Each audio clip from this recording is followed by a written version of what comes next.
하나님께서 오늘 주신 말씀 이사야 40장 1절에서 5절 말씀을 가지고 하나님의 말씀 미로의 주가 오신다라는 제목으로 또 은혜 나누기 원합니다. 올해 아마 화두, 작년의 화두라고 하면 또 올해 화두가 되겠죠. 어디든지 이 코로나일 겁니다. 예상치도 못한 코로나가 닥쳐와서 1년 새에 너무나도 많은 변화가 우리 한국 사회에 닥쳤습니다. 여러 지난 해들의 송구영신 예배 때 우리가 전혀 생각하지 못했던 일들이 지금 올해 벌어지고 있죠. 송구영신 예배, 또 우리 성탄절 비대면 예배를 진행하고 있고요. 이런 당황스러운 일들이 우리 인생에서 아마 처음 겪고 있는 일일 것입니다. 근데 오늘 우리가 읽었던 본문에 해당되는 이스라엘 백성 역시 자신들의 인생에서 정말 생각지도 못한 일을 겪었던 사람들이에요. 왜냐하면 바로 이스라엘 백성들은 자신들에게는 하나님의 성전이 있고 분명히 다윗 왕에게 주신 약속이 있었기 때문입니다. 우리가 사무엘하 7장을 보게 되면 거기에서 하나님이 다윗에게 이런 말씀하셨어요. 12절 13절 내 수완이 차서 내 조상들과 함께 누를 때에 내가 내 몸에서 날 내 씨를 내 뒤에 세워 그의 나라를 견고하게 하리라. 그는 내 이름을 위하여 집을 건축할 것이요 나는 그의 나라 왕위를 영원히 견고하게 하리라. 이 다윗의 왕조가 남유다, 남왕국이 영원히 견고하게 하겠다라는 것이 하나님의 말씀이셨고 거기에다가 성전도 있고 또 그 성전 안에는 뭐가 있습니까? 하나님의 십계명의 두돌판에 들어가 있는 언약궤까지 있었어요. 그러다 보니까 자신들이 우상 숭배를 하고 때로는 잘못을 한다 할지라도 절대로 예루살렘은 망할 수 없다. 그게 그들의 믿음이었고 이야기였어요. 그런데 어느 날 갑자기 자신들의 인생에서 전혀 생각지도 못했고 얘기하지도 못했던 일이 벌어지는 거죠. 그건 뭐냐면 바벨론이라는 나라에 의해서 남유다가 완전히 초토화되는 일이 벌어집니다. 그 역대하의 36장에 우리가 보면 그 바벨론의 침공의 모습을 이렇게 기록하고 있어요. 17절부터 보면 하나님이 갈대아 왕의 손에 그들을 다 넘기심에 그가 와서 그들의 성전에서 칼로 청년들을 죽이며 청년 남녀와 노인과 병약한 사람을 긍휼히 여기지 아니하였으며 또 하나님의 전에 대소 그릇들과 여호와의 전의 보물과 왕과 방백들의 보물을 다 바벨론으로 가져가고 또 하나님의 전을 불사르며 예루살렘 성벽을 헐며 그들의 모든 궁실을 불사르며 그들의 모든 귀한 그릇을 부수고 칼에서 살아남은 자를 그가 바벨론으로 사로잡아가매 무리가 거기서 갈대아 왕과 그의 자손의 노예가 되어 바사국이 통치할 때까지 이르니라. 여기 보면 모든이란 말이 계속 들어가잖아요. 성전부터 시작해서 모든 데가 다 약탈당했어요. 그리고 남은 사람들은 노예가 되었다. 우리의 성경, 구약 성경은 말라기가 끝이지만 유대인들의 히브리 성경의 맨 끝은 이 역대기예요. 그러니까 이렇게 끔찍한 모든 것이 약탈된 비참한 결말로 끝난다라는 거죠. 아무런 능력이 없었던 이스라엘 백성 아니에요? 그들이 애굽에서 종살이 했고 노예였고 그런 민족을 하나님이 손수 이끄셔서 그 당시 초강대국이었던 애굽에서 탈출시키시고 가나안, 적과 꿀이 흐르는 그 땅까지 하나님이 손수 인도하시고 나라를 만들게 하셨어요. 그런데 그 약속의 땅을 그리고 하나님이 허락하신 그 나라를 바로 갈대아인 바벨론이라는 나라에 완전히 내어주시고 성전마저도 싹 다 불타게 하시고 모든 것이 다 약탈당하게 하셨다. 이게 너무나도 비참하고 끔찍하고 예상 밖의 일로 보이지 않습니까? 이런 일을 당하니까 자기 생전에 절대 일어나지 않을 거라고 생각했던 일이 일어날 때 이들은 도대체 무슨 생각을 하게 될까? 그들의 마음 가운데 여러 가지 질문들이 생기겠죠. 우리는 정말로 하나님의 백성이 맞는가? 우리가 무슨 잘못을 저질렀길래 이런 상황에 하나님이 우리를 두셨을까? 하나님이 정말로 이러셔도 되는 걸까? 우리에게는 정말 소망이 있는 걸까? 하나님은 우리 조상에게 약속하신 그 언약에 충실하신 분이 맞는가? 성전이 파괴되었어도 하나님은 우리 가운데 계시는 것인가? 하나님은 우리를 구원하실 능력이 정말 있으신가? 오히려 바벨론의 신이 우리를 구원할 신은 아닐까? 우리 신앙은 정말 뭐가 변화가 되어야 될까? 우리가 있는 이 포로의 생활은 끝이 나기는 할까? 끝나면 무슨 미래가 있을까? 과거에 우리를 이끌었던 다윗의 후손들 이제는 없는데 누가 우리의 민족을 이끌 수 있고 우리의 미래는 어떻게 될까? 수많은 질문들이 그들의 머릿속에 남게 됐어요. 사실 우리도 마찬가지일 수 있죠. 이 코로나는 언제 끝날까? 이 코로나 가운데 내가 살아가고 있는 이 삶을 하나님은 정말 돌보시는 걸까? 이 어려운 상황을 하나님의 진노하심인가? 우리에게는 어떤 소망이 있을까? 또 수많은 변이 바이러스들이 있다고 하는데 하나님은 과연 우리를 구원하실 것인가? 누가 또 내 가족과 내 일터를 이끌 수 있을까? 우리의 미래, 나의 미래는 어떻게 될 것인가? 이러한 질문들이 우리 가운데도 있을 수 있다라는 거죠. 그런 수많은 질문에 던져진 이스라엘 백성들, 바로 그들의 포로 생활, 암흑의 시기 가운데 그 암담한 세월 가운데 하나님의 말씀이 도착합니다. 그게 바로 오늘 예언자에 의해서 선포되는 오늘 본문의 말씀이에요. 본문이 이렇게 시작해요. 너희 하나님이 이르시되 너희는 위로하라. 내 백성을 위로하라. 보기에는 아주 단순한 말씀 같고요. 백성을 위로하라고 하시는구나. 하나님이 그렇게 벌 주시고 때리시더니 이제 위로하라고 하시네. 이런 식의 간단한 이야기가 아닙니다. 왜냐하면 내 백성을 위로하라 라고 말씀하세요. 이 내 백성이라는 단어가 우리에게는 잘 와닿지가 않는데 구약을 아는 유대인들에게는 굉장히 인상 깊은 단어예요. 왜냐하면 이 내 백성이라는 이야기를 딱 들으면 떠올리게 되는 게 바로 출애굽기이기 때문입니다. 애굽에서 종살이하고 있던 이 이스라엘 백성을 하나님이 찾아가세요. 그리고 직접 이렇게 말씀하십니다. 출애굽기 3장 7절이에요. 여호와께서 이르시되 내가 애굽에 있는 내 백성의 고통을 분명히 보고 그들의 감독자로 말미암아 부르짖음을 듣고 그 근심을 알고. 그러니까 하나님이 나타나신 이유 중에 하나가 뭐냐면 내 백성의 고통을 보았다라는 것이죠. 그리고 모세와 아론이 이제 바로에게 가서 이제 하나님께서 우리를 보내라고 하신다. 그 이야기를 선언할 때 5장 1절에 이렇게 말합니다. 그 후에 모세와 아론이 바로에게 가서 이르되 이스라엘의 하나님 여호와께서 이렇게 말씀하시기를 내 백성을 보내라. 그러면 그들이 광야에서 내 앞에 절기를 지킬 것이니라 하셨나이다. 또 6장 7절에는 이렇게 말씀하세요. 너희를 내 백성으로 삼고 나는 너희의 하나님이 되리니 나는 애굽 사람의 무거운 짐 밑에서 너희를 빼낸 너희의 하나님 여호와인 줄을 너희가 알지라. 너희를 내 백성으로 삼았다 라고 분명히 말씀하시죠. 그래서 출애굽기 1장부터 12장까지 고작 12개의 장밖에 안 되는데 거기에 내 백성이라는 표현이 18번이나 나와요. 그러니까 이 내 백성 하면은 유대인들이 딱 떠올리는 건 바로 출애굽기라는 거예요. 근데 그 단어가 지금 어디에 튀어나오고 있냐면 바로 다시 애굽의 노예가 아니라 바벨론의 노예가 되어 있는 그들에게 이 말이 던져지는 거예요. 너희는 내 백성이고 나의 것이라. 바로 그들이 인식하는 바로 출애굽은 뭡니까? 그 당시 초강대국이던 그 애굽을 또 그 파라오를 꺾어버리시고 10가지 재앙으로 바로 아무것도 아니었던 별 볼 일 없는 노예들을 탈출시키신 바로 출애굽의 대역사가 떠오르는 거예요.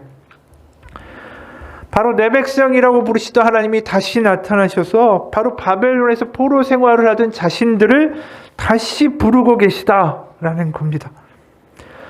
자신의 능력과 힘으로 더 이상 아무것도 할 수 없는 소망이 없는 버려진 이방 땅에서 하나님이 그들을 내 백성이라고 부르시는 그 순간에 그들은 다시 한번 소망을 얻을 수밖에 없다라는 거죠. 구약에서 내 백성이라고 부르신다면 우리는 뭐라고 부르십니까? 너는 내 자녀고 내 아들이고 내 딸이다 라는 그 선포가 우리 가운데 들릴 때 우리는 분명한 소망을 얻을 수 있어요. 하나님이 살아계시는구나. 그리고 그분이 나를 아들이라고, 딸이라고 부르시는구나. 그게 나의 마음 가운데 절절히 믿어질 때 그것만큼 강력한 우리에게 주시는 소망이 없습니다. 누가 이런 말을 해요. 당신이 낭망하고 낙심하는 이유는 문제가 커서가 절대로 아닙니다. 당신의 힘이 너무 나약하기 때문도 아닙니다. 당신이 낙심하는 유일한 이유는 하나님을 내 아빠로 믿고 있지 않기 때문입니다. 그 친밀한 경험을 경험하지 못하기 때문입니다. 기도했는데 응답이 안 될 때, 가슴 아픈 일이 생길 때 당신이 그렇게 쉽게 낭망하는 이유는 하나님을 내 아빠로 믿지 못하고 있기 때문입니다. 그래서 하나님이 너무 멀게 느껴지는 것입니다. 불의한 나와 당신에게 아빠가 되기 위하여 하나님은 자신의 의로우신 아들을 주셨습니다. 그래서 하나님께 우리는 입양된 것입니다. 우리는 하나님 아버지가 아빠라는 사실 때문에 낙심하지 않는 것입니다. 아빠를 누리는 것이 기도고, 아빠 놀이터에서 한없이 아빠와 함께하는 것이 낭망하지 않는 믿음입니다. 오늘 본문은 바로 그들에게 내 백성이라는 단어가 튀어나오는 순간에 그들은 가슴이 뛰는 전율을 경험하는 거예요. 근데 거기서 끝나지 않아요. 위로하라 라는 단어가 이어집니다. 내 백성을 위로하라. 이 위로라는 단어는 원어로 히브리어로 낙함이라는 단어예요. 이 단어는 그냥 우리 한글로 위로하다, 그런 뜻보다는 다시 숨을 쉬게 한다 라는 의미가 담겨져 있어요. 그러니까 숨이 막히고 기가 막히고 절망적인 상황 가운데 숨을 내쉬고 다시 소생할 수 있도록 구체적으로 도와주는 행동이 이 낙함이라는 단어에 들어있는 뜻입니다. 그래서 이 위로하다라는 게 하나님이 그냥 얘야 힘들었지? 내가 위로해. 그냥 따뜻하게 말 한마디 해주시는 게 아니에요. 바로 다시 말하면 내 백성을, 다시 찾은 내 백성을 내가 다시 소생케 하리라. 그 말이 내 백성을 위로하라 라는 말의 진짜 의미예요. 여기 2절을 보게 되면 이런 말씀이 나오죠. 그의 모든 죄로 말미암아 여호와의 손에서 벌을 배나 받았느니라 할지니라 하시니라. 이 갑절이란 뜻이에요. 그럼 하나님이 어떻게 갑절이나 2배나 벌을 주셨을까? 그렇게 미우셨을까? 그게 아니죠. 왜냐하면 벌을 받는 것보다 벌을 주는 아비의 심정이 더 아프기 때문이에요. 6.25 전쟁이 얼마 지나지 않아서 전남의 어느 섬마을에 선생님이 한 분이 부임을 했습니다. 그런데 굉장히 진실하시고 신실하신 분이셨대요. 이 마을 아이들이 하도 욕을 하니까 이 욕하는 버릇을 좀 고쳐주려고 어느 날 종이 10장을 나눠줬습니다. 그리고 욕할 때마다 서로 한 장씩 뺐고, 또 한 주일 후에 가장 종이를 많이 가진 애한테는 상을 주고 가장 종이가 적게 된 애한테는 벌을 주겠다라고 이야기를 하셨어요. 그러니까 아이들이 종이를 안 뺏기려고 욕을 안 하려고 긴장을 하는데 그게 안 되는 거예요. 서로 뺏고 뺏으면서 일주일이 지났습니다. 아이들이 어떻게 됐나 보니까 어떤 아이는 40장의 종이를 갖고 있는 애가 있고, 또 어떤 아이는 한 장도 없는 아이가 생겼어요. 이 한 장도 없는 아이는 자기도 모르게 습관적으로 욕을 하다가 종이를 뺏겼는데, 친구들의 욕을 듣고 종이를 뺏을 재주가 없으니까 그냥 아예 없었던 거예요. 점검하는 날 선생님께서 이 아이를 교무실로 오라고 하시더니 이제 벌을 줘야 되니까 매를 10대를 때리시는데 돌아서서 세라고 하시더랍니다. 얼마나 세게 때리시는지 3대 맞고 더 이상 맞으면 죽을 것 같아가지고 돌아섰답니다. 그런데 돌아서서 선생님을 보는 순간에 선생님이 울고 계신데 얼굴에 눈물 범벅이 되어 계셨습니다. 그러면서 이렇게 말씀하셨대요. 이놈아, 내가 너를 얼마나 믿고 믿었는데, 울면서 그 말씀하시는데, 그걸 듣는 순간에 이 아이는 자기도 모르게 다시 돌아서서 나머지 매를 다 참아냈습니다. 근데 그때부터 맞는데 그게 아프지가 않더라는 거예요. 선생님의 사랑이 느껴졌기 때문이죠. 교실로 돌아와서 책상에 엎드려 엉엉 울었습니다. 그리고 한없이 되뇌었습니다. 나도 커서 저 선생님처럼 될 거야. 이 섬마을 아이가 실제로 나중에 신학대학의 교수님이 됐어요. 하나님이 이 백성을 바벨론에 의하여 벌받게 하셨지만 결코 그게 하나님의 본심이 아니시다라는 거죠. 그렇게 벌받고 지금 바벨론이라는 이방 땅에 버려진 이 백성을 하나님이 결코 그냥 두실 수가 없습니다. 그래서 결론은 뭡니까? 내 백성을 다시 출애굽시키실 거예요. 절망의 땅에서 소망의 땅으로 그들을 인도하실 것입니다. 그래서 실제로 이사야서를 보게 되면 오늘 우리가 본 40장 말고 43장을 보게 되면 하나님이 출애굽을 일으키신다라는 표현이 더 분명하게 표현되어 있어요. 이사야 43장 1절과 2절입니다. 야곱아 너를 창조하신 하나 여호와께서 지금 말씀하시느니라. 이스라엘아 너를 지으시니가 말씀하시느니라. 너는 두려워하지 말라. 내가 너를 구속하였고 내가 너를 지명하여 불렀나니 너는 내 것이라. 이거 되게 유명한 구절이죠. 그 이후에 2절입니다. 네가 물 가운데로 지날 때에 내가 너와 함께할 것이라. 강을 건널 때에 물이 너를 침몰하지 못할 것이며 내가 불 가운데로 지날 때에 타지도 아니할 것이요 불꽃이 너를 사르지도 못하리니. 이 표현이 뭘 연상시키십니까? 바로 출애굽의 홍해가 갈리고 요단강을 건너는 일을 상기시켜요. 그리고 43장 16절부터 21절을 보게 되면 아주 더 분명하게 말씀하죠. 나 여호와가 이같이 말하노라. 바다 가운데의 길을 큰 물 가운데에 지름길을 내고 병거와 말과 군대의 용사를 이끌어내어 그들이 일시에 엎드려져 일어나지 못하고 소멸하기를 꺼져가는 등불 같게 하였느니라. 너희는 이전 일을 기억하지 말며 옛날 일을 생각하지 말라. 보라 내가 새 일을 행하리니 이제 나타낼 것이라. 너희가 그것을 알지 못하겠느냐? 반드시 내가 광야의 길에 사막에 강을 내리니. 21절에 이 백성은 내가 나를 위하여 지었나니 나를 찬송하게 하려 함이니라. 이 모두가 완전히 출애굽에 있었던 일을 분명하게 이야기하고 계신 거예요. 바로 그들 앞에 일어날 일이 뭐냐면 자신들의 조상들이 출애굽한 것처럼 바벨론에서 나와 다시 가나안 땅으로 돌아가는 역사가 벌어질 것입니다. 하나님의 위로는 그냥 말로 하시는 위로가 아니에요. 다시 소생시키시고 다시 숨을 쉬게 하시는 하나님의 직접적인 구원의 역사입니다. 그럼 하나님은 지금 우리가 보는 것처럼 출애굽의 역사를 단 한 번으로 끝내시지 않았죠. 다시 바벨론에서 이끌어내시고 그래서 출애굽과 출바벨론을 이루신 하나님은 궁극적으로 예수 그리스도를 통하여 우리를 악과 어둠의 권세와 그리고 죽음으로부터 출애굽시키셨어요. 오늘 본문 3절과 4절이 그것을 말합니다. 오늘 3절 4절 보면 외치는 자의 소리여 이르되 너희는 광야에서 여호와의 길을 예비하라. 사막에서 우리 하나님의 대로를 평탄하게 하라. 골짜기마다 도두어지며 산마다 언덕마다 낮아지며 고르지 아니한 곳이 평탄하게 되며 험한 곳이 평지가 될 것이요. 이 말씀을 읽으면서 어떻게 이 말씀이 예수 그리스도와 연결이 될까? 그렇게 생각할 수 있지요. 그런데 우리가 누가복음의 1장 3절부터 6절을 보게 되면 이 말씀이 그대로 나옵니다. 누가복음 1장 3절에서 6절을 보면 요한이 세례 요한이죠.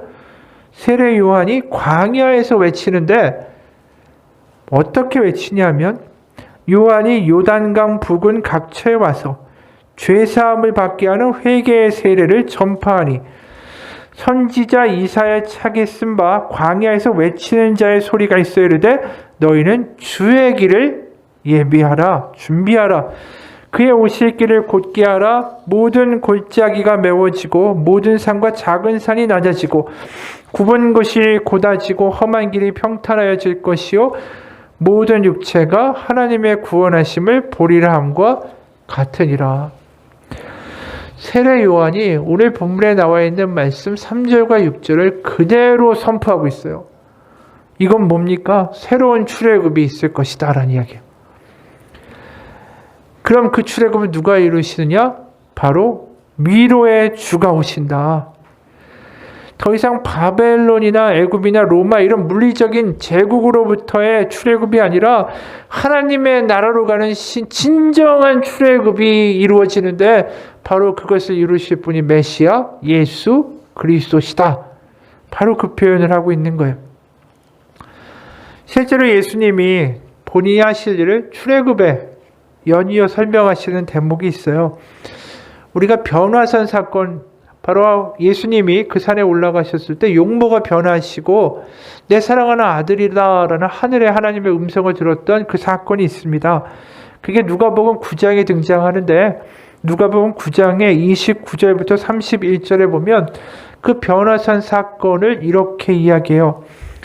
기도하실 때 용모가 변화되고 그 옷이 휘어져 광채가 나더라. 문득 두 사람이 예수와 함께 말하니 이는 모세와 엘리야라. 영광 중에 나타나서 장차 예수께서 예루살렘에서 별세하실 것을 말할세. 이 변화산에서 모세와 엘리야가 나타났다고 해요. 하필이면 모세가 나타났어요. 출애굽의 주인공이죠. 근데 예수님이 예루살렘에서 별세하신다, 십자가에 죽으신다 라고 모세가 이야기해요. 그런데 그 이야기할 때 그 별세라는 단어를 어떤 단어를 쓰냐 하면 엑소더스라는 헬라어를 쓰는데 엑소더스가 출애굽이란 뜻이에요. 바로 예수님이 이 땅에 오셔서 그 십자가를 통하여 새로운 출애굽을 이루실 것이다. 그게 누구의 입에서 나오냐면 모세의 입에서 나오는 거예요. 실제로 우리가 예수님이 이 땅에 오신 이유가 뭡니까? 누가복음 4장 우리가 너무나도 몇 번씩 반복했던 17절부터 19절 보면 선지자 이사야의 글을, 또 여기도 이사야의 글이에요. 드리거늘 책을 펴서 이렇게 기록된 데를 찾으시니 곧 주의 성령이 내게 임하셨으니 이는 가난한 자에게 복음을 전하게 하시려고 내게 기름을 부으시고 나를 보내사 포로된 자에게 자유를, 눈먼 자에게 다시 보게 함을 전파하며 눌린 자를 자유롭게 하고 주의 은혜를 전파하게 하려 하심이라 하였더라.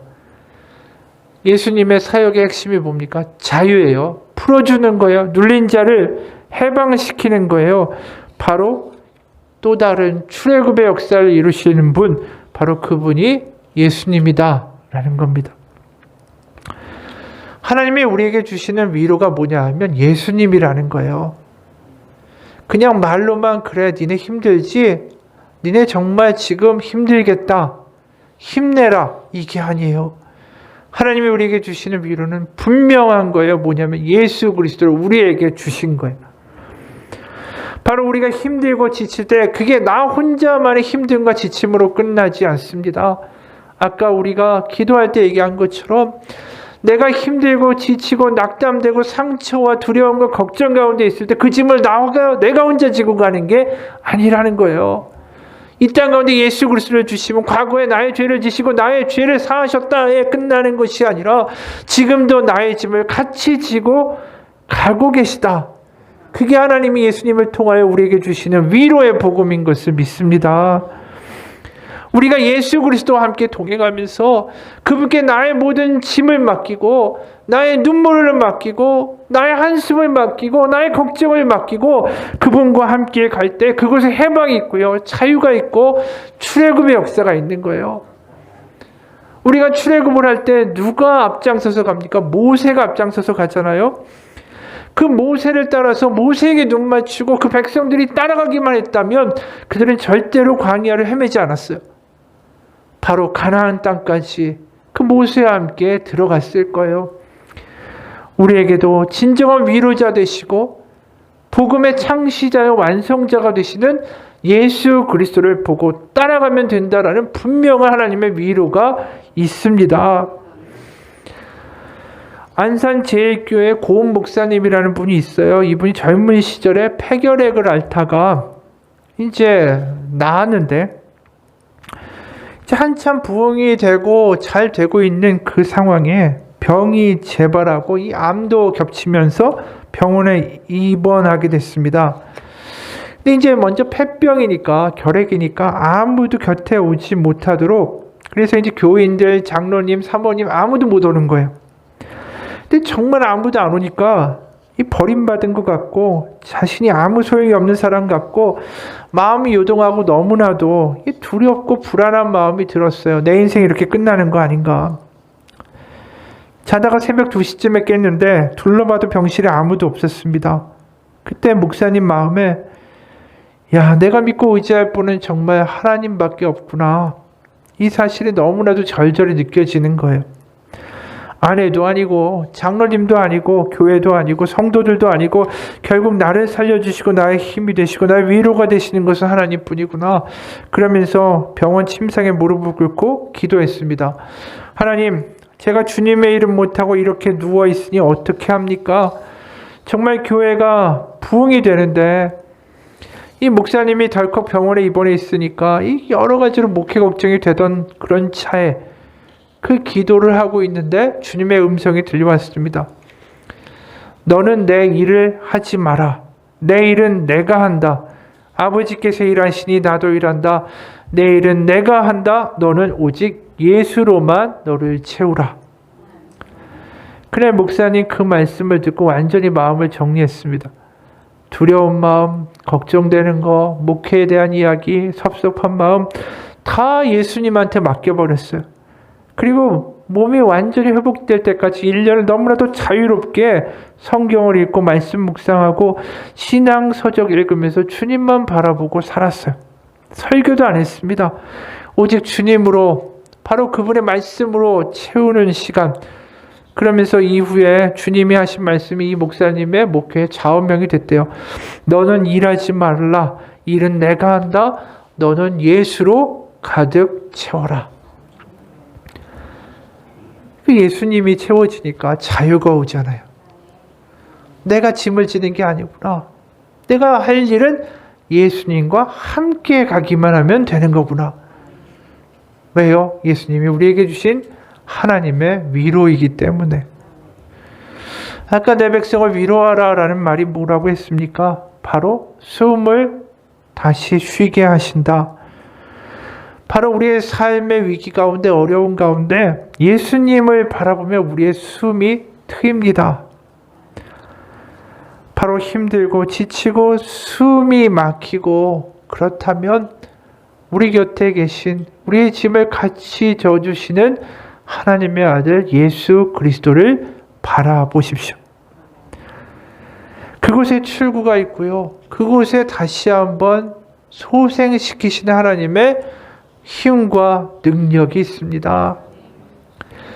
예수님이 이 땅 가운데 정말 저 바다까지 오셨잖아요. 구유에 태어나시고 세상에서 사람들이 받는 어떤 모욕보다 더 치욕스럽게 십자가에 벌거벗겨 죽으시고 모욕당하시고 경멸당하시고 그렇게 죽으셨어요.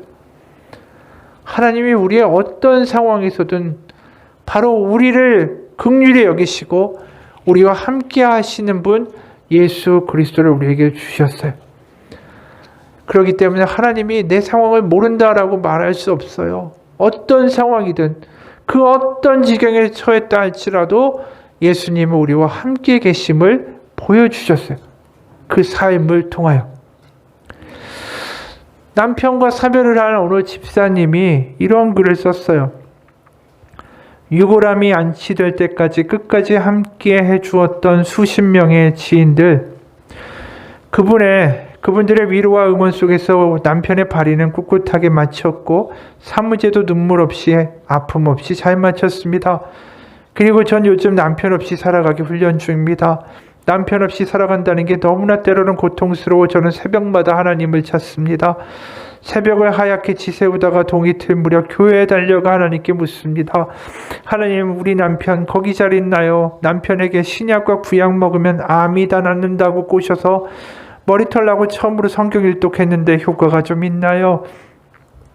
울 남편 천국에서 그래서 낯설어 하지 않나요?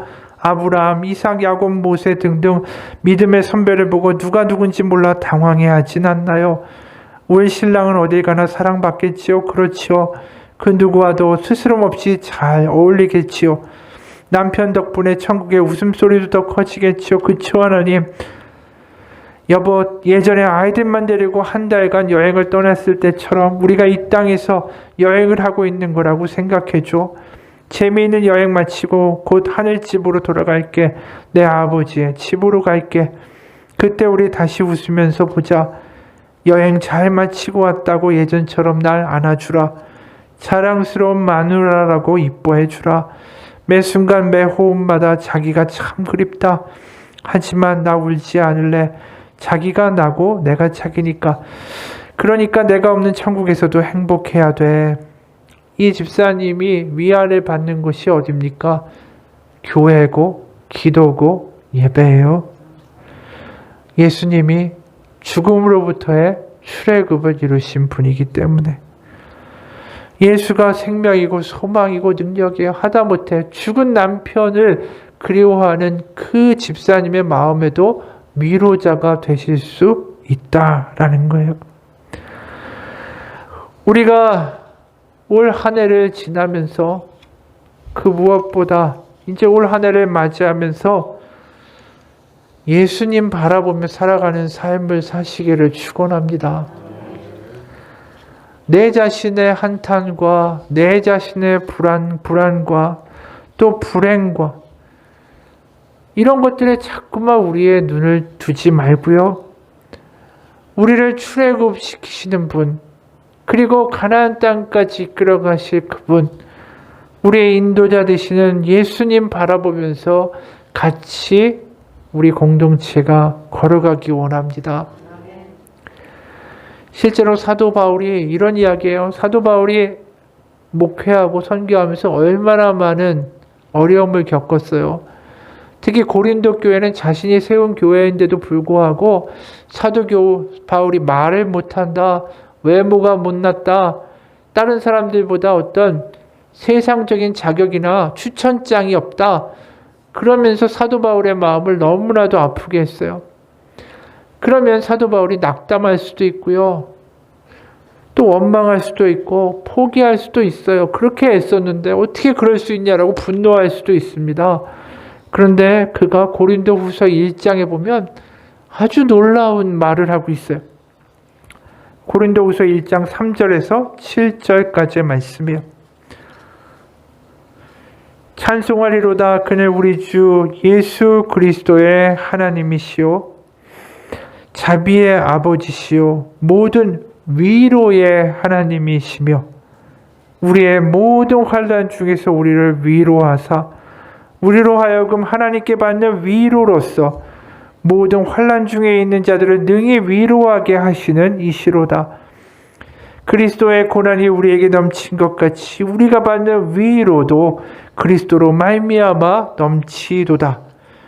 우리가 환난 당하는 것도 너희가 위로와 구원을 받게 하려는 것이요, 우리가 위로를 받는 것도 너희가 위로를 받게 하려는 것이니 이 위로가 너희 속에 역사하여 우리가 받는 것 같이 고난을 너희도 견디게 하느니라.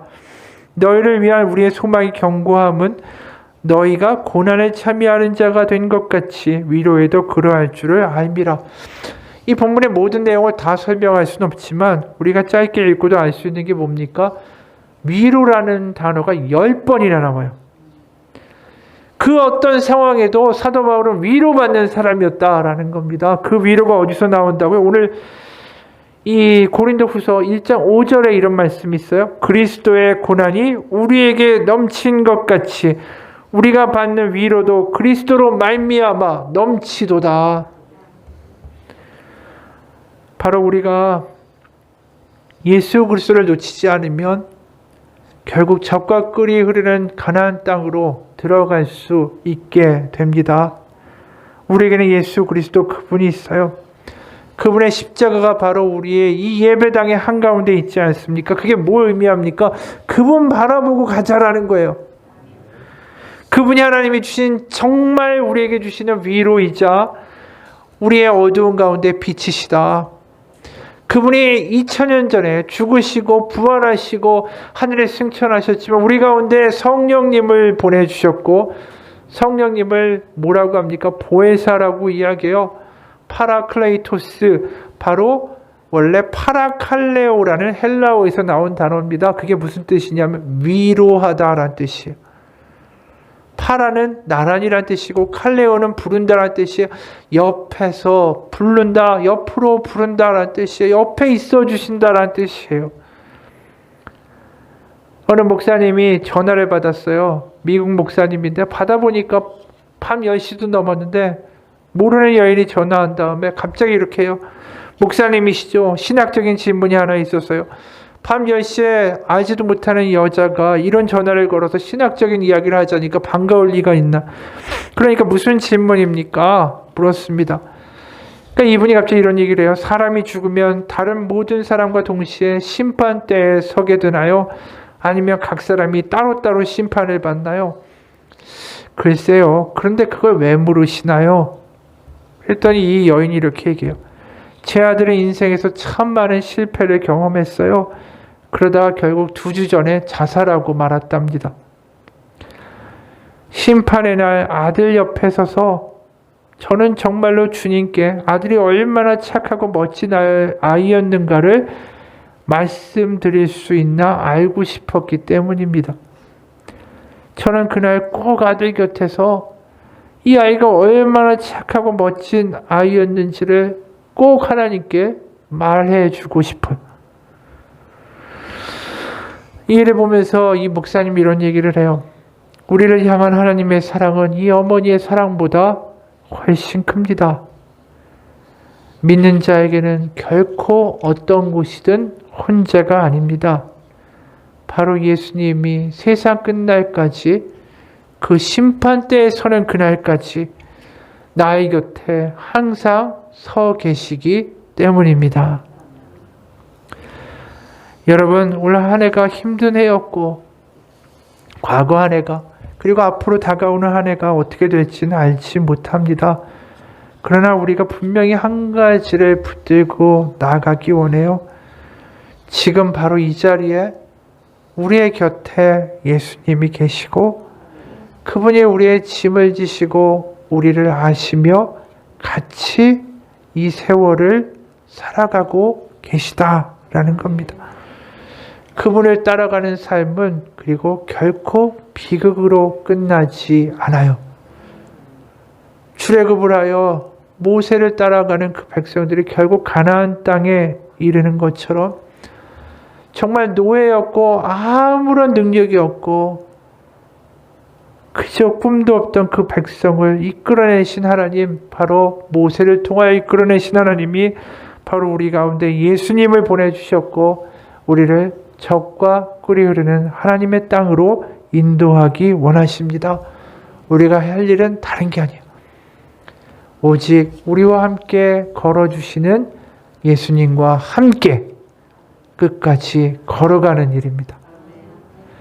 올 한 해 그런 삶의 나날들이 되시기를 주님의 이름으로 축원합니다. 기도하겠습니다. 하나님 아버지, 하나님의 위로는 그냥 말로만 하는 위로가 아닙니다. 바로 그분을 따라가면 우리는 이 어두움의 광야의 시간들을 지나갈 수 있음을 믿습니다. 모든 게 잘 될 거라는 추상적인 낙관론이 아닙니다. 바로 우리와 함께 이 광야를 걸어주시는 예수님이 우리에게 있기 때문입니다. 그분이 성령으로 함께 하시고 우리 곁에 계셔서 우리가 주님의 이름을 부를 때 우리의 탄식을 들으시고 우리의 기도를 들으시고 우리의 불안과 염려와 눈물도 같이 나눠주시며 우리의 짐을 지시고 같이 가지고 계십니다. 우리가 어떤 상황에서든 나 혼자라고 단식하고 이제는 끝났다라고 우울해하고 나는 왜 이렇게 살아야 하지라고 낙담하지 마십시오.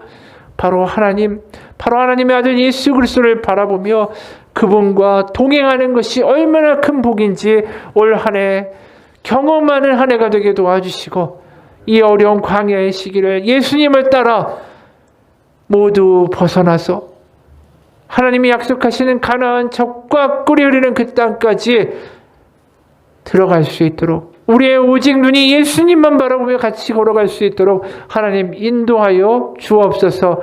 살아계신 우리 주 예수 그리스도 이름 받들어 기도합니다. 아멘. 우리가 같이 이 시간